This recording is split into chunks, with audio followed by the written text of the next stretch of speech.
14 বছর পর ক্ষমতার পালাবদল যুক্তরাজ্যে শুক্রবার কনজারভেটিভ পার্টিকে বিশাল ব্যবধানে হারিয়ে নিরঙ্কুশ জয় পায় লেবার পার্টি। এতে ব্রিটেনের প্রথম ভারতীয় বংশোদ্ভূত প্রধানমন্ত্রী ঋষি সুনাকের স্থলাভিষিক্ত হলেন 412টি আসনে জিতে ইতিহাস গড়া লেবার পার্টির নেতা কিয়ার স্টারমার। নির্বাচনে জয়লাভ করে বাকিংহাম প্যালেসে গিয়ে রাজা তৃতীয় চার্লসের সঙ্গে সাক্ষাৎ করেন লেবার নেতা কিয়ার স্টারমার। এই সময় তাকে প্রধানমন্ত্রী নিয়োগ দেন রাজা তৃতীয় চার্লস। একই সঙ্গে নতুন সরকার গঠনের আহ্বান জানানো হয় তাকে। রাজার প্রস্তাব গ্রহণ করেন নতুন ব্রিটিশ প্রধানমন্ত্রী। পরে ব্রিটিশ প্রধানমন্ত্রীর কার্যালয়ে 10 নং ডাউনিং স্ট্রিটে প্রথমবারের মতো জাতির উদ্দেশ্যে ভাষণ দেন Starmer. Now our country has voted decisively for change, for national renewal and a return of politics to public service. I say to you directly, my government will serve you. Have no doubt that we will rebuild Britain with wealth created in every community. এখন জন্ম সনদ দিয়ে খোলো বিকাশ student account. নিজের বিকাশ নিজে কর।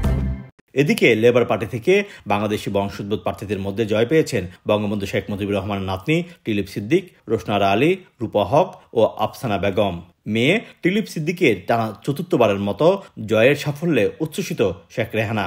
সবার কাছে দোয়া চাই যেন তার কাজ সততা আর নিষ্ঠার সাথে করতে পারে। সবাইকে শুভেচ্ছা জানাচ্ছি। আপনাদের দোয়ায় আমি এই 4th টাইম আবার ইলেক্টেড হলাম। আমাদের বাংলাদেশের মিডিয়া সবসময় আমাকে সাপোর্ট করে আর আমি খুব গ্রেটফুল যে এবার ওনারা আমাকে সাপোর্ট করে। We are now in government.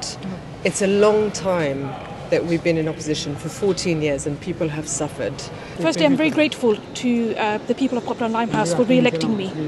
The last few years hasn't been easy and I do recognise the strength of feeling, the strength of the feeling of anger and frustration towards the political establishment. চূড়ান্ত ফলাফল ঘোষণার আগেই নতি স্বীকার করেন ঋষি Sunak. ভোটের ফলাফলের পরে ব্রিটেনের সাধারণ নির্বাচনে দলের ভরাডুবির দায় নিয়ে দলীয় প্রধানের পদ ছাড়ার ঘোষণা দেন ঋষি সুনাক। যুক্তরাজ্যে আগামী 9 জুলাই নতুন পার্লামেন্ট সদস্যদের শপথ গ্রহণ ও স্পিকার নির্বাচন অনুষ্ঠিত হবে। 17 জুলাই রাজা তৃতীয় চার্লসের উদ্বোধনী বক্তব্যের মধ্য দিয়ে আনুষ্ঠানিক যাত্রা শুরু হবে লেবার সরকারের।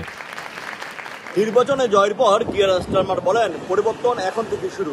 তবে টানা 14 বছর কনজারভেটিভ সরকার ক্ষমতা থাকাকালীন সময়ে ব্রিটেনের ভঙ্গুর অর্থনীতি, জীবন যাত্রার ব্যয় বৃদ্ধি সহ নানা সমস্যায় জর্জরিত দেশটিকে কতটুকু পরিবর্তনের মুখোমুখি করতে পারবেন তিনি, সেটি এখন দেখার বিষয়। শোয়েব কবির, সময় সংবাদ, লন্ডন।